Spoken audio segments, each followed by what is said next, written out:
little package. Thank you, brother. Appreciate it. You know, sometimes you gotta get your packages in the middle of the night. I have a concierge service that brings me my packages. He just saw me on the camera walking around, probably. But anyways, yeah, watching that video, and I'm like, man, my resolve is still the same, but like things get me down differently now. Like I went to go watch Lilo and Stitch yesterday, and I was with my lady and my brother and his lady. We went on a little double date, and dog, I'm like crying like in the movie, and I'm like, what the fuck is happening to me? It's like nothing. I mean, yeah, there's sad moments, but I know that movie like the back of my hand. This is my age group. I remember like vividly, like I'm watching the movie and I'm like, wow, this is almost 1-to-1. And I'm like tearing up, and I'm like, whoa, this is crazy. This feeling is something. And I guess it's just nostalgia mixed with like looking at Lilo and Stitch and being like, damn, I remember when I was like the age of when I was watching this. Like I remember watching the TV show of Lilo and Stitch when, like, you know, he was 626 and it was 627 and 323 and whatever, when they all had different abilities. I'm like sitting there and I'm just like, yo, this is like pulling on some emotional strings that I didn't know that were needed to be pulled on. And I guess maybe I needed to cry. I wasn't sobbing, but like, you know, little thug tears. But anyways, yeah, I've been feeling like odd, which is not unusual. Like I'll go through these moments of like a healthy amount of doubt, where you get like this imposter kind of, I don't know if it's imposter syndrome, because I definitely think I am who I am. And I think that the things that I do is just like a product of all the people that help me do the things that I do, all of you guys. Like I'm not confused about that. Like I'm very, very, very, very grateful to be able to make music and have you guys give a fuck at all. And that'll never leave me, no matter how much older I get or what position I am in my life or what it seems to be.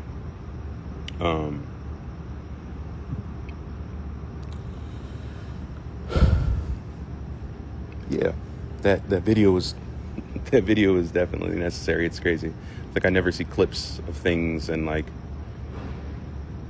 it was weird listening to what I was saying and still understanding like, yeah, motherfuckers wanted to die.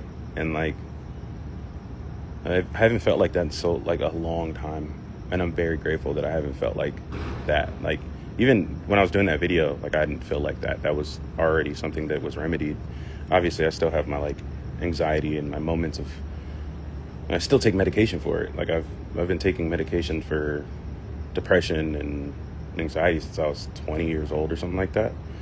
And every fucking night I pop a fucking bottle or two and swallow my pills and go to bed, whatever time that will be. It's like when I was working on Chaos Now, there's that little like mini clip where I'm talking about the milligrams of medication, and that's like my actual milligrams of medication that I take and I have to remember, because if you don't, when you take psych meds, if you don't take them for long enough, you start to spin out a little bit because your brain is just like, yo, this shit is not like blocking the amount of serotonin you're supposed to be having right now. So you either have too much or too little. And when you have too much, you have anxiety, and when you have too little, you have depression. So it just keeps me in check. But all that to say, oh, you're on Zoloft. No, I'm on Lexapro. I've been taking Lexapro for a long time. Lexapro and then Buspirone. And then they prescribed me Xanax, but I don't take that shit. I'm like, nigga, I was alive during... I was uploading music on SoundCloud. Like, I'm good. I know what that shit does to niggas. But I never fulfilled that prescription. But I still have my moments of like heightened anxiety, and usually it's like really late when I'm driving home, and then all of a sudden I'm like, I can't breathe. And then I either pull over or I just like turn my music up real loud and then just try and distract myself. But they're waves and they go by quick, and my medicine works really well. But yeah, man, I miss y'all. I know I don't do lives and stuff. These days I really don't have a whole lot to say. Like, not as much as when I was kind of like, I had a lot of diary shit that I was just like, diarrhea shit, that's hard. I had a bunch of diary shit that I just like write and keep away, and I know I would share things with you guys. I'm happy to go on this tour. I obviously want to go back to Europe, and definitely want to go to Asia and all that stuff. But I'm happy to come back out like in the States, and like I'm going to be doing 2 tours at once. So I'll be doing the Lincoln Park one, which is like 50,000 people, and then doing my venues, which obviously we prefer because, you know, I get to like see y'all consolidated. But it's going to be fun. It's, you know, I'm pretty happy to come and play songs. And Glimmer of God was a little difficult for me because the way I planned it, without going into too much detail, the way I planned it is like the real Glimmer of God. Well, did I let it? 100 and somebody's recording. There is something that is supposed to come in the near future. In my near, I mean very near. That is kind of like the bookend of the thing. That's when people are like, "Where are the visuals?" I'm like, "Give me a second." Like, I got you. I'm gonna have a lot of ideas, and they take different amount of times. But yeah. Anyways, it was difficult because I felt like I was in the middle of a chapter rather than the end of a book. So yeah, like now I feel like the book is coming to a close, which I'm pretty excited about. But yeah, man, RABB. That's all I can say for now, because I don't want to say it too early and then it feels like forever that you're waiting for something. But yes,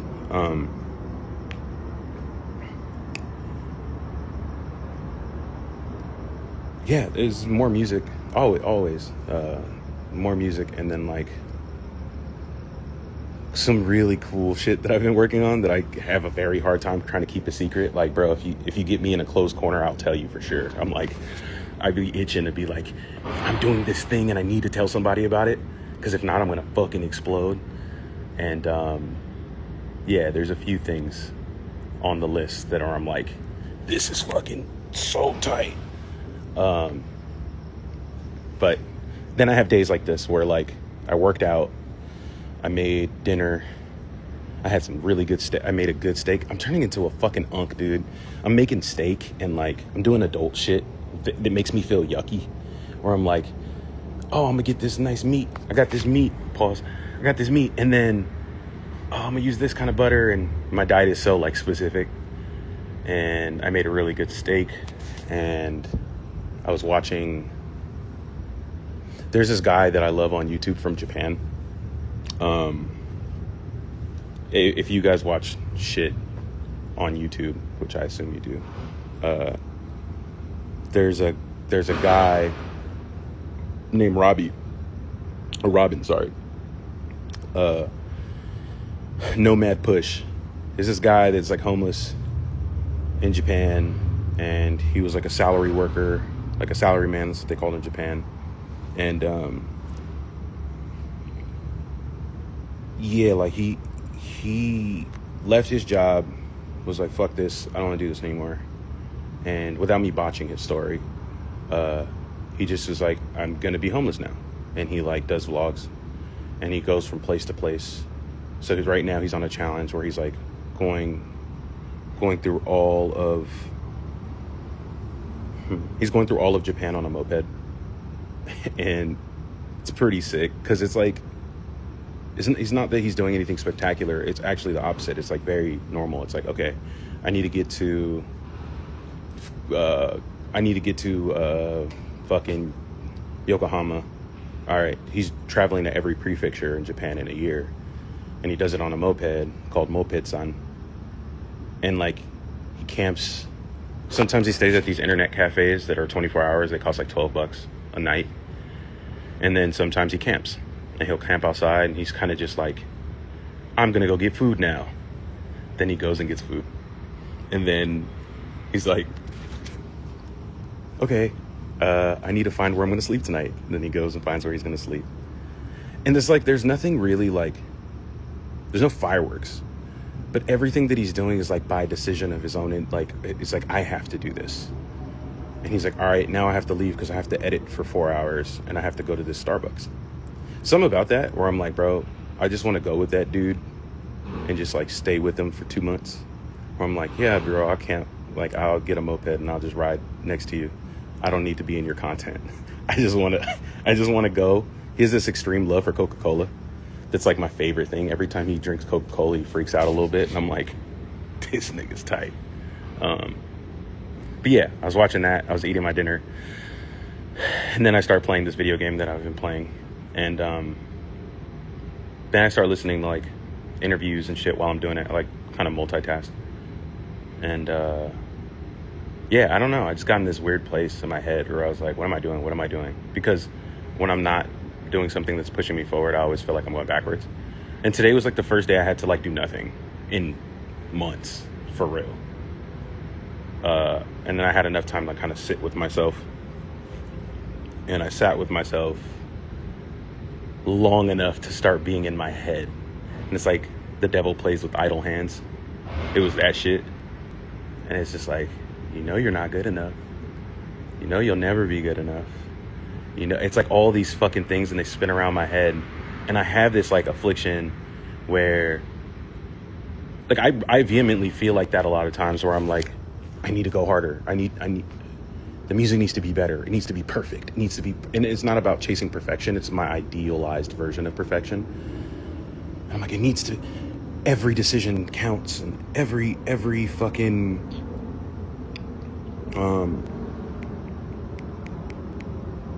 everything needs, like when I'm making music, I'm not sampling. There's no fucking AI. There's no none of that shit. It's like me in a room with my friends and I'm like, all right, this is what we're going to do today. And we're going to chase this dragon. And it's fucking 7 o'clock in the morning now. The reason why I'm up right now, which in LA is like 5 o'clock in the morning, is because my studio schedule is 7 p.m. to 7 a.m. So when I don't have studio, like my brain is just like, well, so I'm fried. But anyways, chasing the dragon till the sun comes up. I'm driving home. I'm listening to a bounce. I'm like, holy shit, this is sick. But then days I have idle hands where I start to get really, I'll start lying to myself. You're not good enough. You're not working out hard enough. Yeah, like, nigga, I worked out for fucking 3 hours today, and it's still like in my head. It's just like, that's not enough. You need to not be able to walk, which is not reasonable.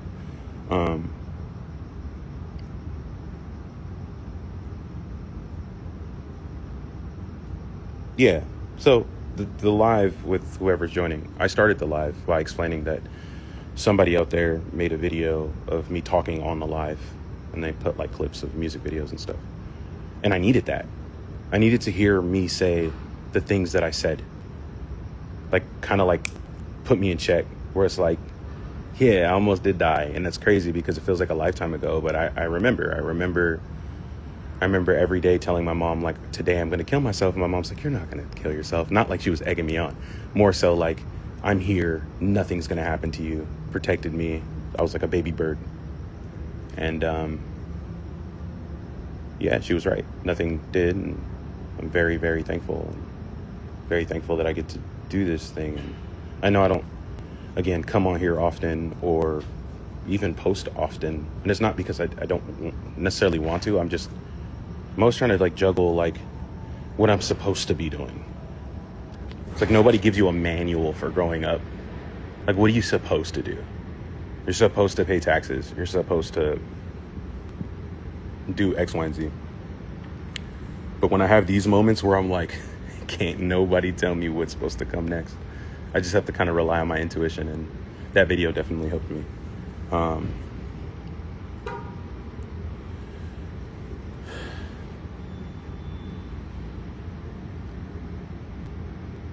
Yeah, man.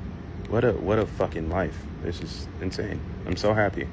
Like, it sounds like a bummer, like the shit that I'm speaking of. I'm just saying it's like fleeting moment shit where it's human, where it's like, oh, I feel like shit. And then it goes away and you're like, what the fuck was I talking about? It's all real. And it's all relative. But I feel great, and I'm fucking super happy, and I'm like, I'm really happy you guys enjoy the music, especially because I'm an artist that is influenced by so much that, like, when I want to choose to change something, you guys are really accepting of it. Like, at first there'll be pushback, like, I miss Chaos Now, I miss Pixel Bath. It's like, nigga, they exist, go listen to it. Like, if I make you the same thing over again, you would always choose the original. It's like, that's what I would do. It's like, bro, I don't need this if I have that, so why not something new? But you guys have always been kind of like, I didn't save your life, you saved your life, but I love you.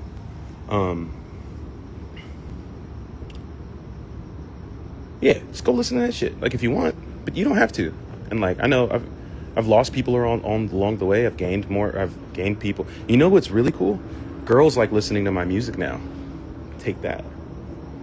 I was like, man, you know what it really was? It's kind of my girlfriend's fault. Like, no cap. It's kind of my girlfriend's fault. She listens to pop music all fucking day. Like, nigga, the amount of pop music that I listen to just like just being in my home, I'm like, I remember when we were first starting to get to know each other,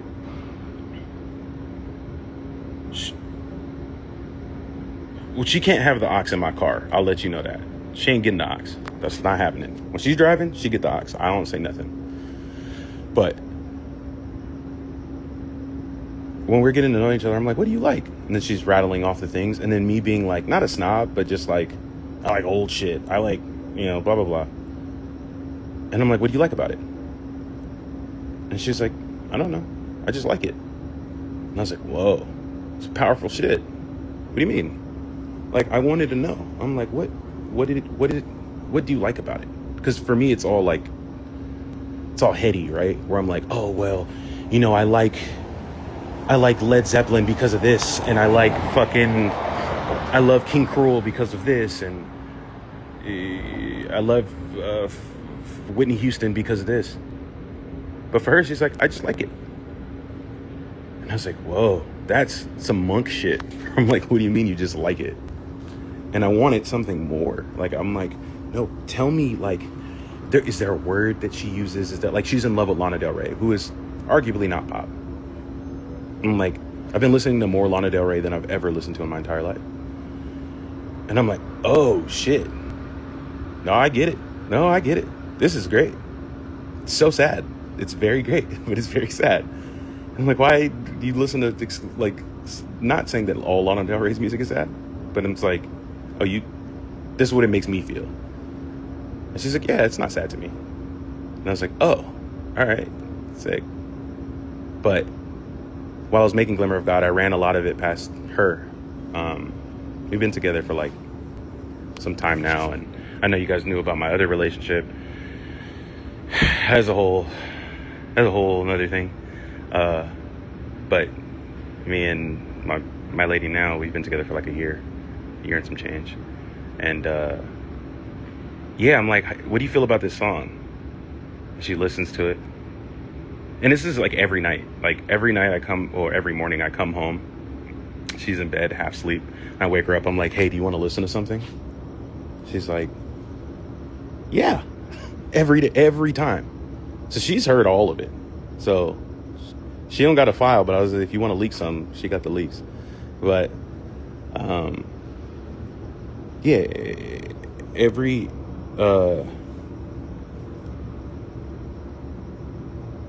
night, like, or every morning I come home and then I play the demo, and she's really honest with me. She doesn't have a reason to not be. And like, also, all my homies are honest with me. That's why I don't feel like I can put out something that's like, I don't feel that's truthful, or that I don't think that I tried hard enough, because I always have somebody being like, hey, you should write that verse again, or maybe this bass line could be better. But she'll go, I like that one. I'm like, so you didn't like yesterday's? She's like, I like it too, but I like this one more. I'm like, cool, what'd you like about it? She's like, I don't know. She don't make music, she's an actor. She's like, I don't know. I'm like, all right, what sticks out to you? She's like, I can remember most of it off of listening to it one time. And I was like, that's fucking pop music. Got your ass. Got you. Uh, but then I started wanting to do this ghetto pop shit, which is like a whole thing. I won't get into that because I'm already yapping, and I don't want to go off on that tangent. Anyways, what? It's like the memes when somebody starts stuttering and then they just fucking. Anyways,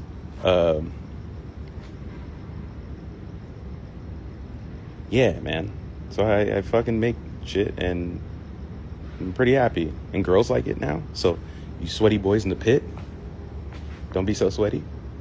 Also, there might not always be a pit, but when there is a pit, that's cool. And I started singing, which I didn't do until Glimmer of God, which is odd to me. Like, I just was like, I want to sing, but I don't want to do R&B. I'm like, I respect people that do that shit. I don't want to do that shit. Just like when people are like, oh, you do punk rock. I'm like, no, I don't. I know niggas that do punk rock. Whatever the fuck I'm doing, I don't know what it's called.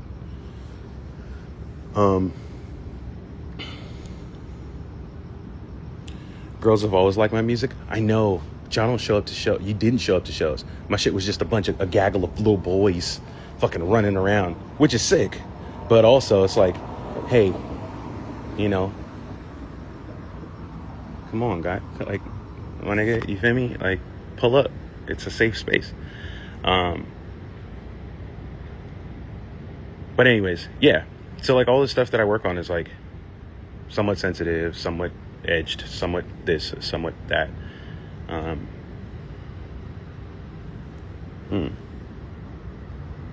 right.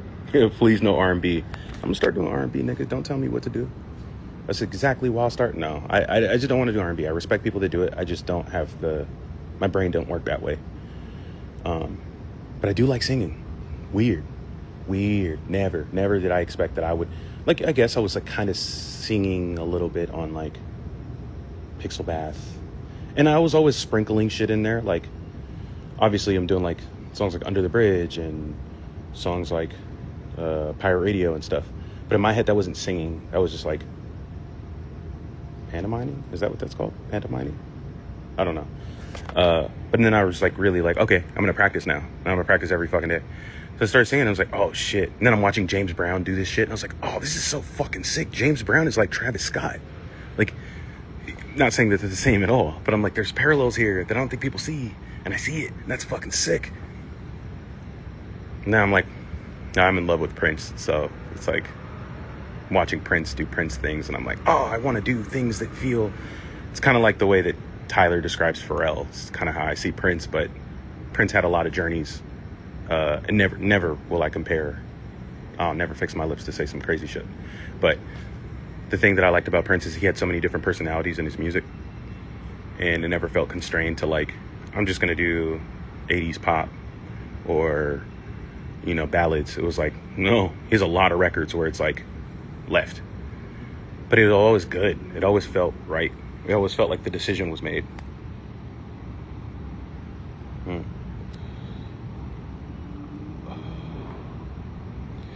Prince is my number one artist for sure. Prince. Yeah, without a doubt. It's definitely Prince. I mean, Michael Jackson's a close second. And it's changed a lot. Like, when I was younger, I think my number one artist of all time probably would have been vastly different from what it is now. But yeah, Prince, that's my boy. I don't know if he would have liked my music at all, but I think that's hard. Tupac's up there too. Anyways, all right, I can answer some questions before I get off of here, so I don't eat up too much of your guys' morning. I'm your number one artist. Oh man, thank you. I hope that I'm making you proud. I'm like, I really give a fuck a lot about this shit. I'm never just like, yeah, this is cool. Nah, I can't. I'm fucking real neurodivergent about music. I get real weird about it. I'm like, all right, this snare needs to be like this, and this fucking. I'm like, my team is trying to get me to do BTS of when I'm in the studio. I just feel weird about it because I feel like I'm gonna get judged. I'm always gonna get judged. Everybody's always gonna get judged. It doesn't even fucking matter that people judge you. Like, fuck them. They can eat a dick. But I feel like I'm a judge myself because I know how weird I get, like neurotic about it, where I'm like running up to here and I'm doing this and I'm like doing that. So I don't know if I want to see that. But anyways, I'm glad Darlin' is y'all song. That's what I wanted it for. My brother, I know I don't talk much about my family and I do that for a reason, but my brother, I was just at his wedding last week. I was in Cancun, Mexico, and it was at a resort and shit. And they got married. Well, my brother and his fiance got married, and it was beautiful. Dad, mom were there. Everybody was crying. You know, at the ceremony afterwards, or after the ceremony rather, like the party thing, you know how there's the first dance with the father and bride, and then a lot of times in Mexican culture, the groom will dance with the mother, like my mother. The groom would be my brother, and they danced to Darlin', and everybody in the fucking wedding turned and looked at me, and I'm like, the fuck y'all looking at? Like, because they didn't tell me they were gonna do it, and it was like, I was like, whoa, this is deep. This is some shit. And they were all looking at me, wanting me to cry. I'm like, I'm not gonna cry in front of you motherfuckers. Stop looking at me. But it was beautiful, and I was like, wow, it was like really full circle. I was like, never did I imagine that had been a thing at the time. But anyways, let me answer some whatever, some stuff and things. CDs and vinyls, yeah, both.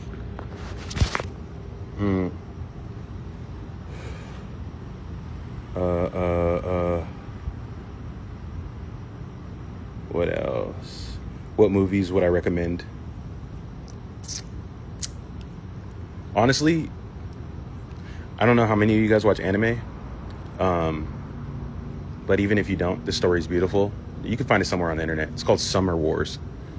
It's about a boy like falls in love with this girl, and she needs him to like pretend to be her like fiance, because she needs to go see her grandmother in like this in Nagano, Japan, like the fucking countryside, and like the world's gonna end.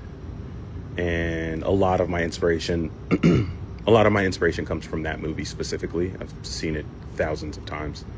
Sometimes when I just like need to not think about what I'm doing and I need to get inspired, I don't look left or right to get inspired. I usually look backwards. Meaning that like if I need to figure out what I need to do forward, I usually listen to old shit. I'll never listen to, that's why it's really hard for me to listen to contemporary music. Anyways, that movie, Summer Wars, it's beautiful. It's the same guy that did Digimon back in the day, so oddly enough. And I think Murakami had something to do with the art, but it's beautiful. That's a big recommendation. What have I been bumping lately? Ooh. I don't know how to pronounce her name, but it's Flower OV Love, I think.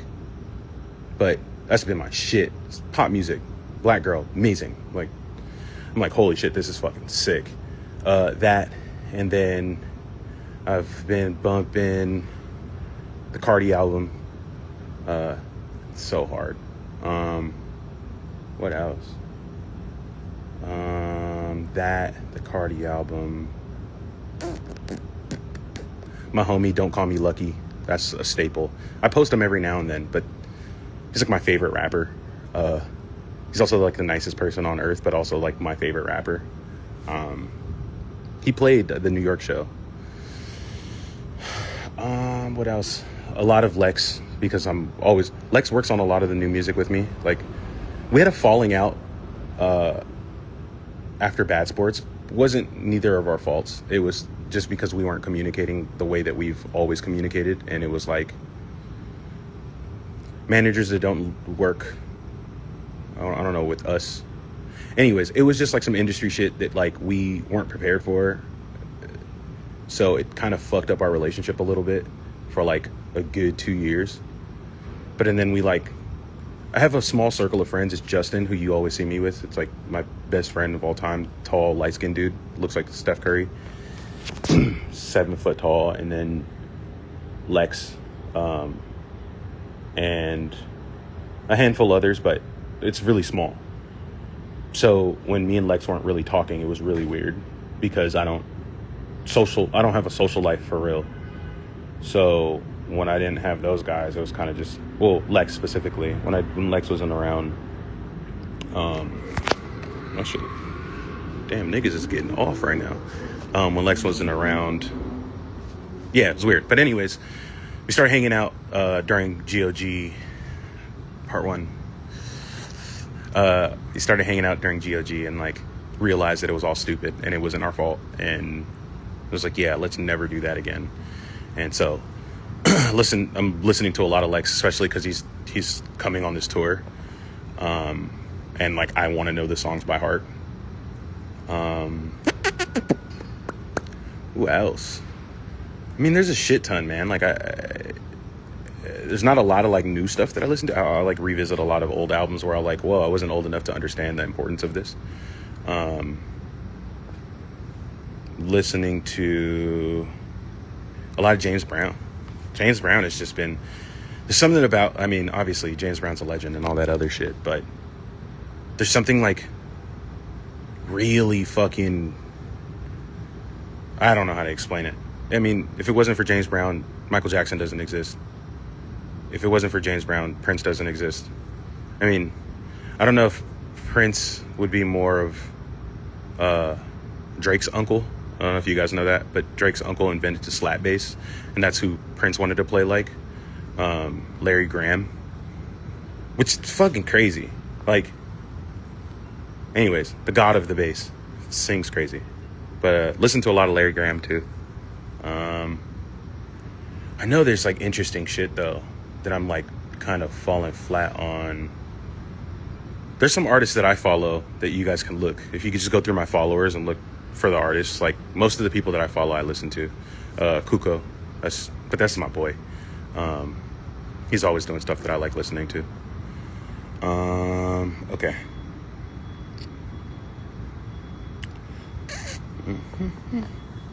My hood looks so weird. Sorry. Okay, let me see. What shows am I most excited to play for Miracle Mile? All of them. I want to hang out with y'all. Let me look.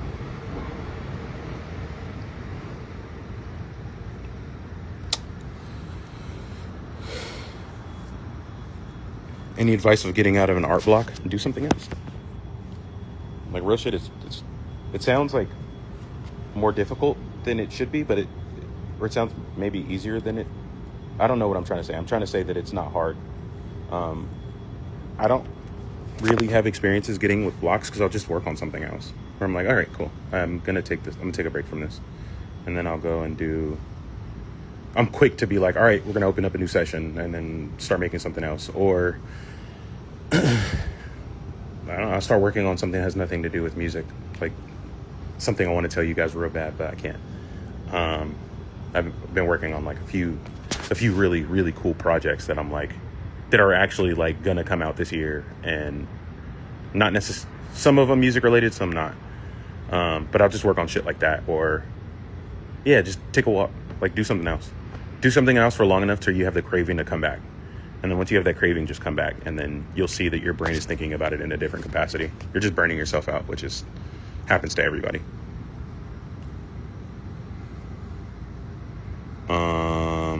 England. Yes, I want to go. Dude, I was so bummed when I played Manchester. Obviously, because I'm I was direct support for Yachty, so I'm playing to Yachty's crowd, which is awesome. A lot of them didn't know what the fuck was happening, and they're just like, nigga. But in London specifically, there was one kid in the front row that tried to start booing me.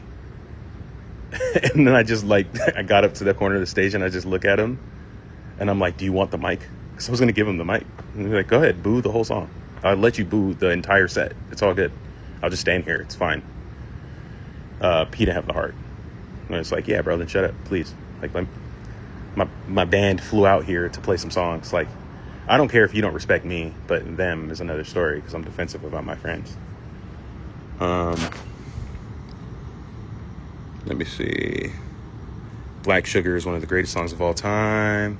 That's crazy to say, and I don't know. I love that. It's one of my most pride. I have a lot of pride for that song. It informed a lot of decisions. It informed a lot of like my capabilities and shit that coming from like, if you go from Bad Sports to what we are here now, like you guys are watching me grow up, like people that are just coming in now and people that have been here. Like if you go through those albums, that's me growing up, and it's me getting better at music, which I just had this conversation with somebody really close to me, and they were just like,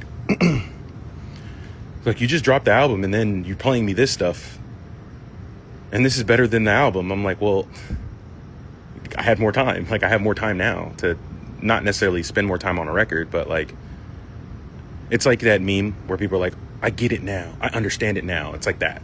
And like every album is that, like, oh, I understand this now. So I love that song. Do I like A$AP Rocky? Love him. Awesome dude. I have no issues with Rocky. Would I come to Germany? I did go to Germany, but yes, I will go back. Germany was sick. And yeah, my point about the UK was the London show was what it was. And then I wanted to do such a good job in Manchester, because my music has been really inspired by Manchester, or at least parts of my music has been. And I was like, oh. And then we had technical difficulties, and I played 3 songs, bro. I was heartbroken. I like went backstage, and I was like, nobody talked to me for an hour. And I sat outside and I just smoked cigarettes, staring at the sky, just being like, what the fuck is happening? So I got to do it back.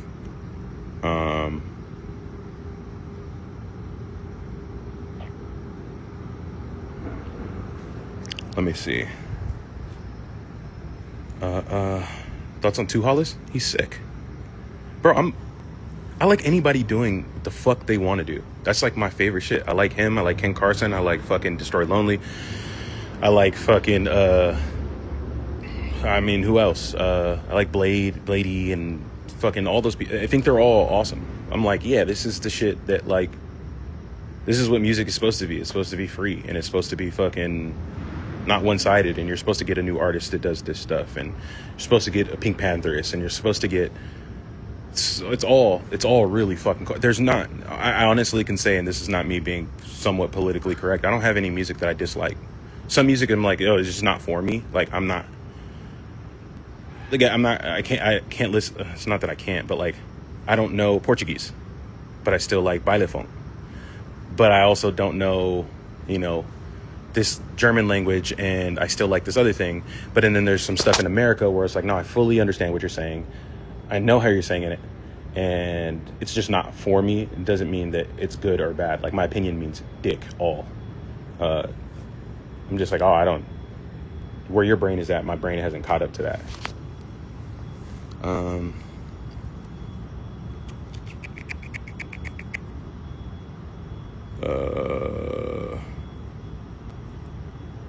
me see. I'm trying to find a question that I actually have an answer to.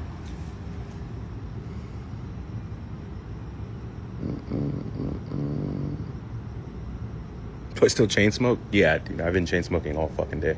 It's getting worse. It's getting progressively worse.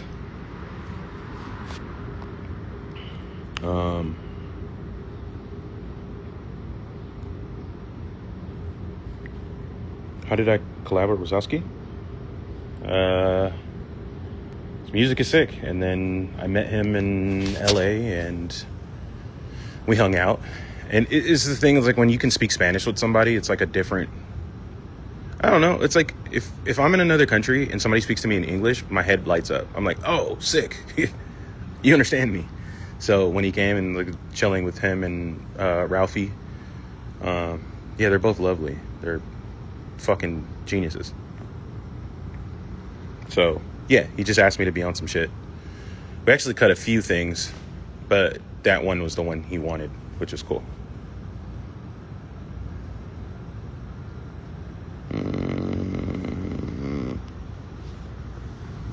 Anything I would do differently if I started releasing music now?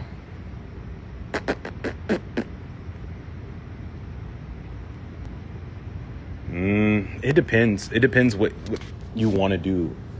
Like, if this is your question indirectly about you, I'll answer it that way because it makes it easier for my brain to process it. If I had to start making music, like releasing it now, it's kind of hard because like I don't do TikTok and all that shit. Not because I think that I have anything against it. I'm like, bro, I have a hard enough time being on my fucking phone now, where I'm like, I'll schedule like all my meetings and shit, and just be like, all right, cool. This is when I have to pick up my shit, and this is when I don't. And most of the time, I don't, unless I'm doing something that requires me to be on my phone.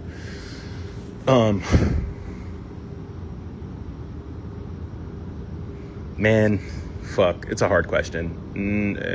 What I would do differently if I had to start releasing music now is kind of a hard question, because when I was releasing music for the first time, it was into a vacuum of nothing. So I didn't have a direction up, down, left, right. Like there was no, hey kid, this is how you do this thing. It was just put music out.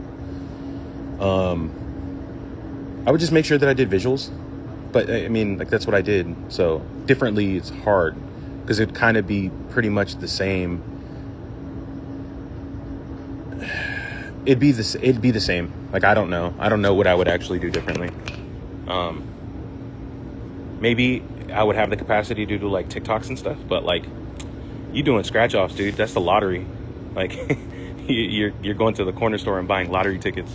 I'm not saying that's what TikTok all it is. It's just like, it's like, all right, one clip goes crazy and then the song goes crazy, but that's scary to me. The concept of that is scary to me because it's kind of the exact opposite of my career.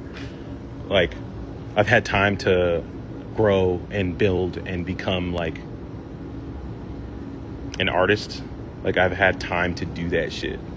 Like, I didn't have to grow under a microscope. Like, you guys found me so early. Not early. I had been making music. I had been making music since I was 13 years old, but I still needed time to figure out. Like, I knew what my voice could do. I needed time to figure out like what my taste would be and like what I felt passionate about and what felt real to me. And what scares me about the TikTok stuff is that a lot of times if you come in hot on a track that's doing really well on TikTok, you are a song, not an artist. Or I mean, you still are an artist, with all respect to people that have done that. But I'm saying, like, you haven't had enough time to lay a foundation for yourself to where once the label stops being interested because you haven't given them another one of those things that they want, like you haven't given them like another big smash, they get bored. And not even bored, they're just like, yo, we can't just give this dude fucking another $3 million, $4 million to make an album that's not going to sell. So you're a lot of times you're a song, and there's people that have escaped that even before TikTok existed. Like Post Malone was White Iverson, but quickly did people find out that like, no, the motherfuckers.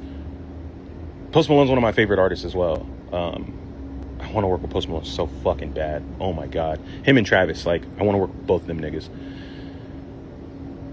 Anyways, yeah, like, it's hard for me to say because there's no real artist development, and I didn't have artist development through a label. I had to do it myself. So I had to develop my identity, but I had to do it while being inside of it. Like, it's not like I had a team around me being like, and then this is what you do next, and then you do a video called Speed, and then you do a video that's called Power Freaks, and you sit in the back of a fucking U-Haul, and it's gonna make you look this, and you do fucking Instagram Live so you look relatable. Like, no, that didn't exist to me. It was just like my natural inclination is like, I want to talk to the people I want to talk to, and then the ideas that I have, I want to express them and I want to achieve them. But if I came into the game and I had a smash, niggas' money would be crazy. But I think it would scare me a little bit. And this is not to judge anybody that's happened to, because I have friends that have had that happen. I've had friends that went viral without being on TikTok. Like, I have friends on both sides of the spectrum that had, like, you know, hits and shit. So, like, sometimes when I talk to them, I'm like nervous for them. I'm like, man, fucking keep batting at 1,000, man. Like, it'll be fine. Yeah, so to circle back, if I had to do anything differently with my music, I know I wasn't necessarily answering that question again, but I would be in a different space in my head, for sure. Like, it would have to be some other shit, because the way they want you to win is like they want you to produce the most, and they as in like the business of music. The business of music, not any one company, not labels, not anybody can say anything. But the business of music, you're a product. Like you're a fucking barcode, right? And they need enough people to buy you, to put you on a shelf where they're gonna buy more of you and then put more of your shit on the shelf. And what happens is when you have something happen that gives all the analytics that they're looking for, but not the foundation, because they don't give a fuck if you have a career. And they, again, is the music business, not anybody specific. They don't give a fuck if you have a career. They give a fuck of how long they can take, how long they're going to be able to get milk from this cow, because you're a product. They don't give a fuck about the art. Nigga, I'm selling something. The fuck are you talking about art? Like that's how their brain has to work, because they want to keep their jobs. In order to keep their jobs, they have to get artists that are going to achieve high numbers. They get the high numbers, and then they're able to use that metric to show their boss, like, look, we made XYZ money from said artist, and they keep you. And then now that person that A&R'd it goes and they get a bonus, a Christmas bonus, and that's what they want. And then your A&R in 4 years leaves, because nobody's going from an A&R to a president of a company. We're pawns. Like, I don't have nothing against major labels at all. Like, I think majors are exactly what they are. They're exactly the company that they portray themselves to be, and that's not good or bad. It's a business. There's no evil in business. I mean, there could be, but a lot of times it's just the money that they're talking about. They don't give a fuck if your audience grows or doesn't grow. I mean, to a certain extent they do, but they just want their number. They need their number. Somebody needs to keep their job, and I can't blame them for wanting to keep their job. So whatever you sign up for, you have to know what you're ready for. Like I've never signed to a label. I've worked indie with an independent company my whole career, because I didn't want to go to a label and them give me a shit ton of money, and then me being like, okay, now I have a fucking gun to my head, and if I don't make this much money back for them, they're going to put me on a shelf and then be like, yeah, we're not giving you another budget for another album, dude. You just made an album called Chaos Now that's has no hooks. It's full of just ideas and whatever the things that I think are golden, that they might be like, yeah, but we can't play this on the radio. Anyways, music business. It's a place, man. It's a real, niggas need to make money. Oh, I don't know. But I don't know. I might go to a major next year. Maybe. We'll see. We're at the point where we can. I've gotten offers from everybody. I'm just like, bro, I don't want you to lose your fucking shirt for trying to sign me. I'm like, money has never been the thing that motivates me in music at all. In my life, period. I was just talking to my mom about this shit. Me and my mom are like the same. Like,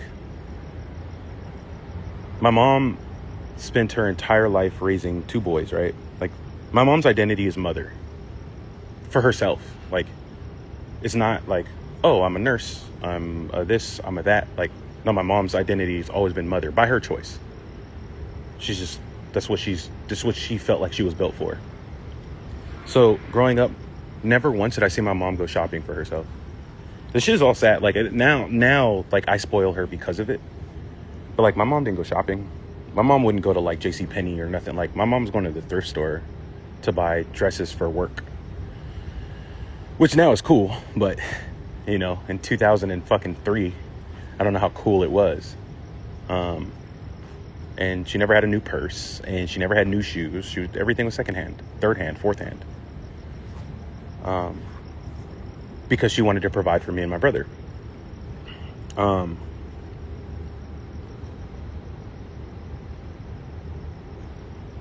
My brother went to a private school. My brother's a fucking genius. I don't really talk about well, I have multiple siblings, but the sibling I'm talking about specifically, he's the only one that we share the same mom and dad, right? My older brother that just got married, he's fucking, oh my God. Like, it's kind of scary because he's, sometimes people are like analytically intelligent but not socially intelligent or like practically intelligent. He's both. That nigga's scary. It's like CEO shit where I'm like, well, not even CEO shit. It's like another breed of like, he can just as well explain to you what needs to change in the world and then in the same breath be like, yeah, nigga. And it's like, whoa, relax. He don't do that. I'm the real ghetto one between both of us, but we're like Huey and Riley from the Boondocks, except that I kind of am a little bit of Huey as well, but mostly Riley. And he's Huey. He's like fucking, not like a social justice guy, but just smart. He went to a private school because he was showing signs of being gifted as a kid, which they were right. Nigga's extremely gifted. And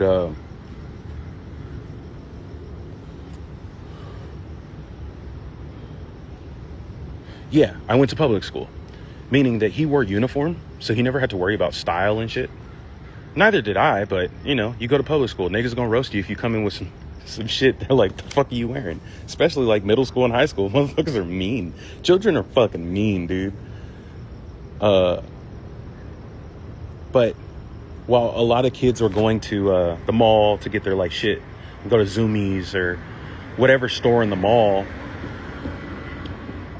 to like buy their clothing, my mom would be like, sorry, baby, like, we can't do it. And I'm like, no, it's all good.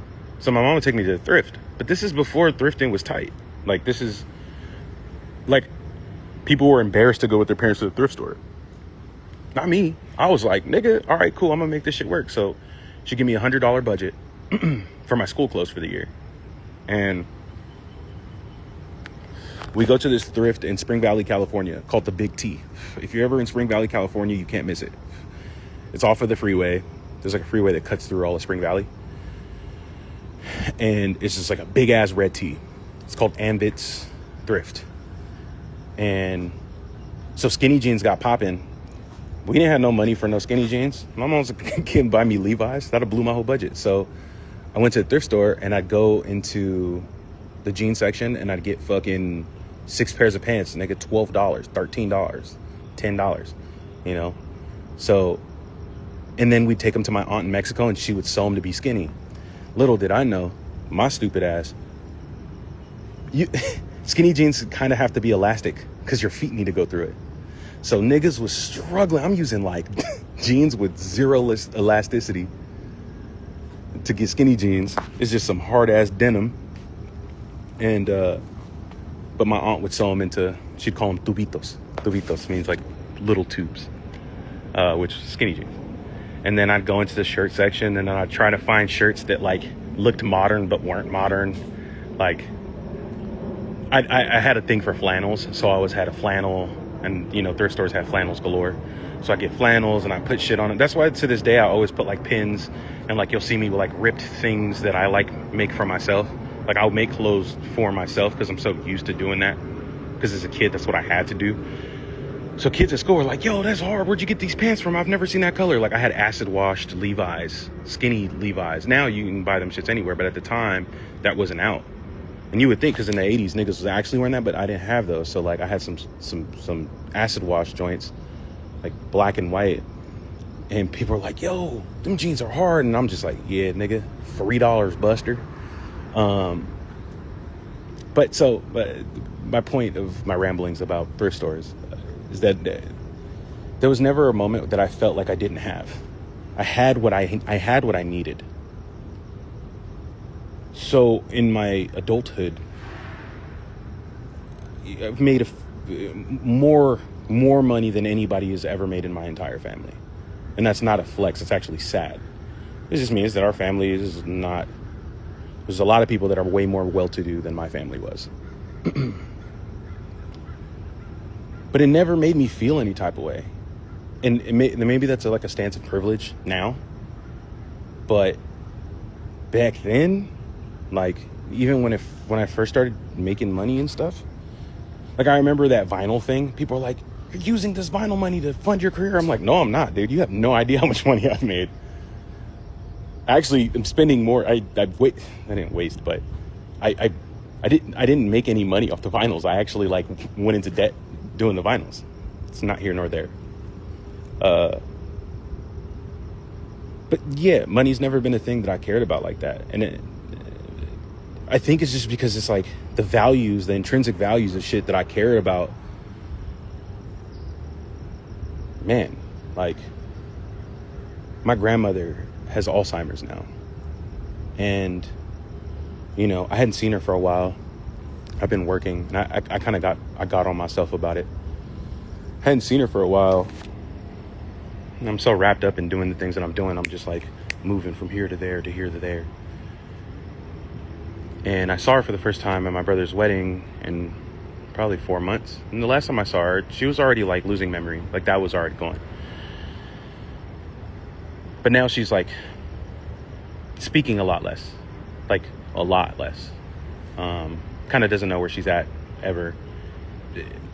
My grandma's the cutest. She has Alzheimer's, but she doesn't know she has Alzheimer's, so she doesn't get stressed out about it. She's kind of just like what the vibes is, you know? But I saw her, and when I first saw her, it kind of like my heart dropped a little bit, where I was like, oh, what am I doing? Like, man, I need to go see this lady as much as I can. My grandfather's getting old. I'm just like my grandfather. I'm like a clone of my grandfather. He's not physically. I'm black. He's like fair skinned with blue eyes. Mi abuelito. And I'm his favorite. And I know why I'm that nigga's favorite. It's because I spoil him. I spoil him differently than all the other grandkids. Like when I go visit him, I give him a kiss on the head, and then I like put some money under his pillow. And like the motherfuckers, my grandfather's been an alcoholic for a long, long time. And I don't mind sharing this with you because my grandfather wouldn't give a fuck if I did. But he, you know, every day he's drank every day for a long time. Like, and I'm not talking like, oh, a shot. Like my grandfather's getting fucked up before he go to bed. But he's a happy drunk. And he's also like not a sloppy drunk. Like if you didn't know him, you wouldn't tell that he's drunk. But he's getting old too. He was in a wheelchair, and that's like so not my grandfather's vibe. My grandfather's like he was a bodyman. He fixed cars his whole life. When he was a kid, he would draw pictures of cars and then take them apart with the drawing. Like he tried to explain it to me one day, and I was like, I don't understand how you. All right, cool, but he just loved cars, and he's like classic fucking grease monkey. Like, you know, always has tools for everything, can fix everything. And this is the first time I seen him be an old man. He's been old my entire life. Don't get me wrong, he's my grandpa. But this is the first time I've seen him be like an old man, where he was like having trouble standing up, and like when we were walking, I had to like hold him. And I was like, man, I need to be around him more. This is my baby boy, man. That's like he gave me his brother, my late uncle, gave me the name Toshi. First, well, him and my aunt, my tia Lucy. My first ever little babbles as a kid were to. ¿Quieres comer? To. It's just like, do you want to eat? To. ¿Quieres agua? To. That's all I would say is Tio. And then my grandmother started calling me Tochi. Tochi. Tochito. Tocholito. And Totolingo. Like, those are all my nicknames from my family. Don't call me that. And my grandfather's brother, my Tio Luciano is a crazy ladies man. Like his whole life he had, by him I think I have like 60 cousins, because he had 27 or 28 children. All different baby mamas. Nigga's out of his mind. But he was the shit. And every time I see him, he go, do, do, do, do. There's a Jack in the Box commercial. An old Jack in the Box commercial. Where the fucking guy in the commercial was going, do, do, do, do, do, do. Like in a different, I think it was like a lucha, like a lucha libre commercial. But for Jack in the Box. And every time I saw him, he'd go, do, do, do, do, do. And my grandfather asked me while I was at the wedding, he's like, ¿Sabes quién te dio ese nombre? Which is, you know who gave you that name? I'm like, sí, mi tío. Yeah, my uncle. Tío Luciano. I'm like, mm-hmm. And then he starts retelling me how he gave me that name. And I'm like, I know all this. But me and him are just sitting there. I'm like, you know, there's a party going on and shit. And I'm just like kind of holding him. And he's looking at me and he goes, you know you're my favorite? And I'm like, don't say that. But I know I am. And I'm like, yeah, whatever. And he's like, I'm proud of you. It had nothing to do with success. It had nothing to do with money. He was just, I'm proud of you. You're a good boy. And I was like, whoa, shit. Then I got on the plane, came back to Los Angeles. And I'm just like, man, where the fuck would I be without like all these people that either know me or don't know me or care passingly? Like, you know, for a lot of people,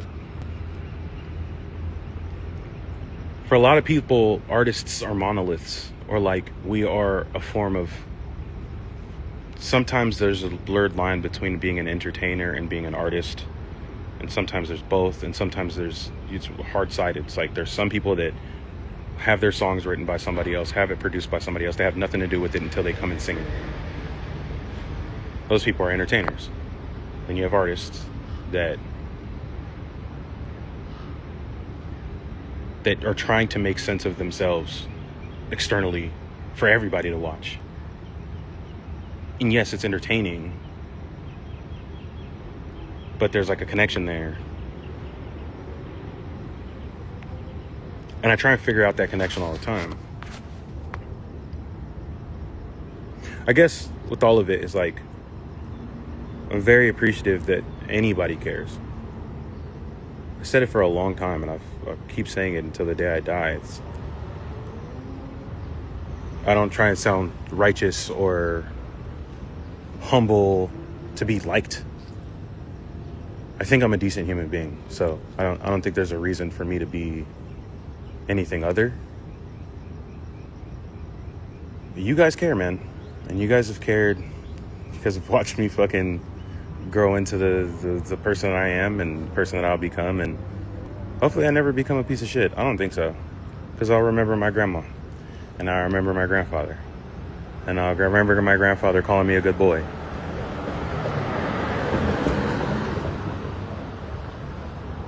Yeah. Anyways, more music soon. It's like cut to commercial. This is sponsored by, that'd be so sick. You just have like kind of like a heartfelt moment. I'm kind of like venting into you guys, but also like just venting out loud. And then I'm like, yeah, so new music. So go cop that.